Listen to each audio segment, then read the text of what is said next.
Someone asked me the question, what do you think is going to happen to the people who don't comply to the Great Reset? What about the people who live in rural places, who are awake, who don't want to participate in this dystopian future? What's going to happen to us? And this question inspired me to talk about a lot of things in general when it comes to the Great Reset. Various different traps which the mainstream are trying to encourage people to participate in. So I'm going to cover a lot of things in this video. Some of these things will include universal basic income, smart meters, electric cars, and if you're new here, first off, my name is iOLANDE Melody. And second of all, on this channel I do not promote fear-mongering. I don't like to scare the crap out of everyone and say, the elites are gonna do this, they're gonna do that, and you can't do anything about it, they're gonna destroy our lives. No. On this channel, we are winners. I want to encourage people to have a winning attitude. And in this video, I'm also going to talk about many occasions where we have won the battle, and I think a lot of truth seekers forget just how much progress we have made when it comes to putting a spanner in the works for the Great Reset. So let's first talk about universal basic income. So everyone needs to be aware, if you haven't heard of this before, this is a Trojan horse that they are planning to bring into society. And the key word there is universal. So this applies all across the world. So many people are aware that China is basically communist AF. They already have a social credit system working and in place. For anyone who's watched Black Mirror, the episode called Nosedive, this is pretty much the prototype of what the people at the top want all of society to eventually look like. The perks are that they're not really fussed about people working in the future. And to prove my point just a little bit more, even Forbes wrote about this, that the World Economic Forum want to give people a basic income, so basically being on benefits, but you get a lot more money. For argument's sake, they're talking about paying UK people £1,500 a month roughly. This hasn't been infiltrated yet, but these are the plans. And when you first hear this, you'll think, oh my god, a lot of people would think that is amazing. So the government don't want us to work like slaves anymore, and they're looking into a system whereby everybody gets a monthly income paid into their bank account. You don't have to do anything. You don't have to work for that money. That's just going to be given to you, and that will be your basic allowance. When something sounds too good to be true, take heed. Because this is a Trojan horse. Now, unfortunately, there are some people who are in a predicament where they will have no choice but to go with this scheme. So it's not very fair for me to turn around and say, whatever you do, don't do this. For example, anyone who is on benefits at the moment will not have the option to opt out of this. They will most likely just be ushered into it. However, over the past few years, I have been paying attention to patterns, and when you pay attention to the patterns, you're able to kind of predict how things are gonna go. The Gov have been trying to push various agendas over the past few years, and there has been a lot of backlash. They are constantly evaluating what the public's perception is of certain things. They're testing the water. Bear in mind that whatever you post on social media as an opinion is being counted into some form of database. Our data is being evaluated so that they can gauge when to bring out the next thing. And if there's too much pushback publicly, I think that they will at least hold back and they will wait, or they will rethink their plans altogether. So because there's been so much backlash to certain plans, what will happen, I think, is they'll bring out the universal basic income first off as an option. And just because something's a Trojan horse doesn't necessarily mean that you'll realise it straight away. It could be that at the beginning there's only perks, and then once you've got used to it, after a certain amount of months or years, suddenly the rules will change. And this is what I think people need to watch out for. I'll give you a hypothetical scenario. Universal basic income comes out, and people have the option to either move over to that, or stay on benefits, or keep their job. But anyone who wants to get £1,500 a month for free for doing nothing can just sign a form and it'll come into your bank account every month thereafter.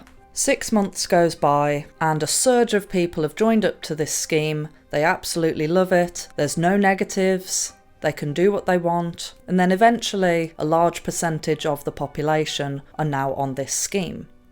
But then a year goes by and suddenly they're told that everyone who's on universal basic income will not be receiving fiat money any longer. They will not be able to draw that money out of their bank account and physically touch the cash manifestation of that. Oh no, everyone on universal basic income is being automatically transferred over to digital currency. Now you have to ask yourself, would I be okay with that? What if in a year's time another phantom illness comes out in the media and you're told that in order to still receive your universal basic income, you have to get a medical procedure? How would you feel then? Say for example you're okay with it being digital currency and moving over completely to digital currency. Well, you know that currency can be programmed. Unlike the currency that we're using currently, with digital currency, you are able to put an expiry date on it. So if you don't spend all of your money in that month, your account just goes back to zero. It can be programmed to put limits on certain items that you may want to buy, such as meat or fuel, to save the environment. What if you're not allowed to even purchase a car that's diesel or petrol and you're only given an allowance to buy an electric car? Which, does stand the risk of setting on fire at any given point. It isn't actually as environmentally friendly as you would like to believe, when thousands and thousands of young children are having to mine for cobalt, for the lithium-ion batteries that go into these electric cars. And then we have the whole conversation about fossil fuels. But anyway, this is my recommendation and this is just what I would do if I was in that situation. If you do end up on universal basic income, my advice would be to save that money while you can, stack it up, or even use that money to stock up on supplies, essentials, food. Try and get yourself in a situation where you can become self-sufficient. Give yourself the building blocks to do that. And whatever you do, do not rest on your laurels.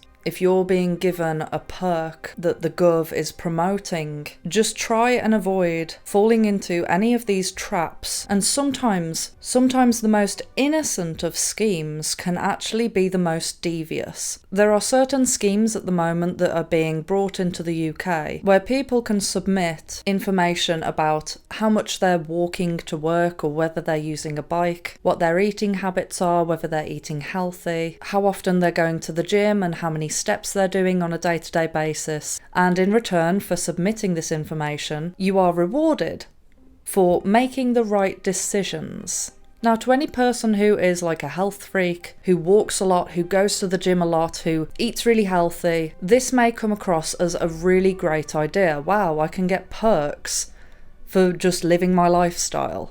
But you know what the irony is with these perks? When I actually looked at what the rewards were, there was a discount code for McDonald's, for Burger King, KFC. Seems a bit odd that on one hand you're being asked to make healthy decisions to only be given perks that don't really make any sense at all. Why would you try and be as healthy as possible? Why would you want a McDonald's voucher? And I thought the goal here was to get people to be healthier. No, the goal here is to get people used to the idea of social credit scores. It's to get people used to the idea of being told what to do, and what they first do is they manipulate people. They will manipulate you with perks. Same thing as when they were telling everyone to go and get the jab. People were being offered money, concert tickets for poisoning themselves. Yeah, it's really worth it. But then, not only were they being offered perks, but they were being given threats. You'll lose your job. You'll kill your grandma. You'll get struck off as a doctor if you don't comply with the cult. So my advice is, watch out. So here's some good news. So obviously, I'm not a fan of electric cars. In fact, no, that's an understatement. They are complete trash. They are a stupid idea. And thankfully, because they are such a stupid idea, they are failing monumentally. When I say this plan is falling apart, it is falling apart. I could show you numerous videos, numerous articles, numerous stories about these electric cars and how much of a monumental failure the whole thing is. But I just wanted to share with everyone to remind people not to be scared of this situation. When people on social media are screaming at the camera and saying, they're gonna do this, they're gonna do that, and it's out of your control, they're gonna ruin everything, we're gonna be living in dystopia. No. People need to stop with the spell casting, okay? When you say they are going to do this, that is a spell adding to the momentum. I'm very careful on this channel to say they're trying to do this. They want to do this. If you look at the track record, the plans have failed all the way along. Yes, there's been tragedies. People have fallen for the trap. A lot of people are now medically injured because they were told to do something by the people in the TV, but I had a conversation the other day about this. Do you remember that not long ago we were all being told that there would be vaccine passports? So many people were convinced that these passports were official, they were a part of the new normal, and so many people took the bait and they thought, oh my god, I'm never going to be able to go on holiday again. Oh, I'll just go and get this thing put in me. It only took about 3 months before the travel restrictions were lifted. It was a bluff. What about all the nurses that were being told, you're going to lose your job?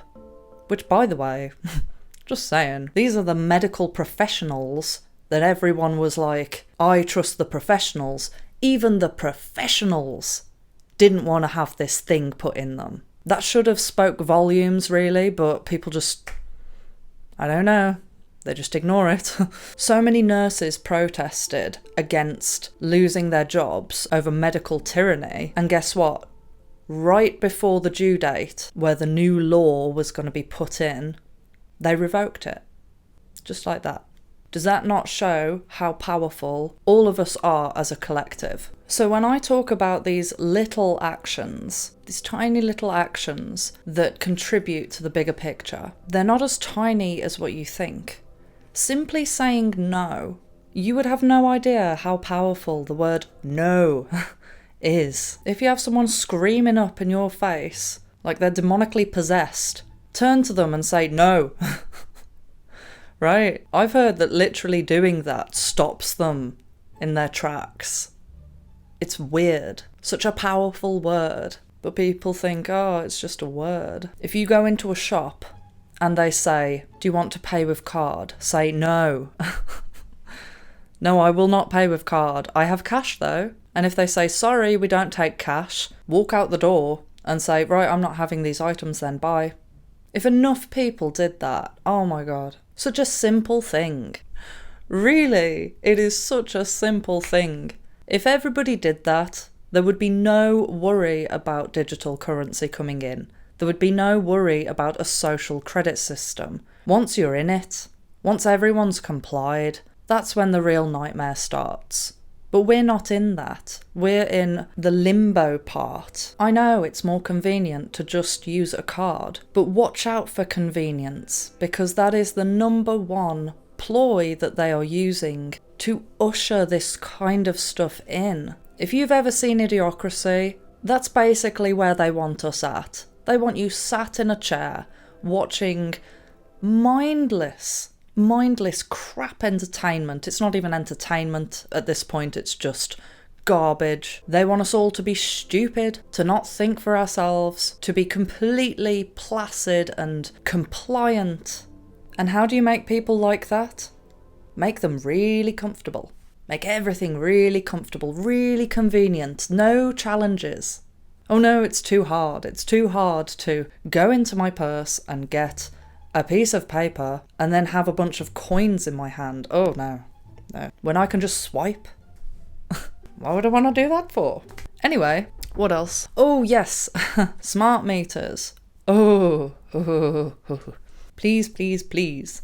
Just don't get a smart meter. This is another Trojan horse. They tell you that, oh, get a smart meter because then we'll be able to track your electricity usage. They told everyone that they would be making savings, and obviously when the price of living is like skyrocketing, people are looking for any opportunity to lessen the costs. But government perks are not the answer to saving money.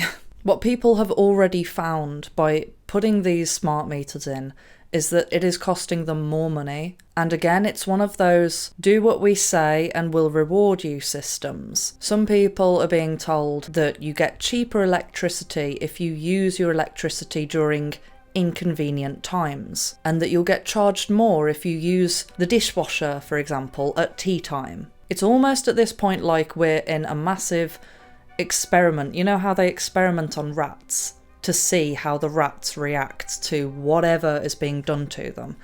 That is what's happening to us. If you're one of the people who is awake to this situation, and there are many now, do not be scared, keep the faith, build community, focus on connecting with other people, don't give in to all these divisive tactics that the mainstream is trying to push, because they're going heavy on that conditioning right now. The only thing I care about is, are you a good person? Do you have good morals? If it's yes to both, we're good. We're more than good, because it's rare to find decent people nowadays. Anyway, that was a bit of a tangent, but if you want more tips on the Great Reset, I've done quite a few, various different levels. Thank you to everyone who donates to this channel, who supports this channel, and thank you so much for liking, commenting, sharing and subscribing so that more people can see these videos. Love you, bye!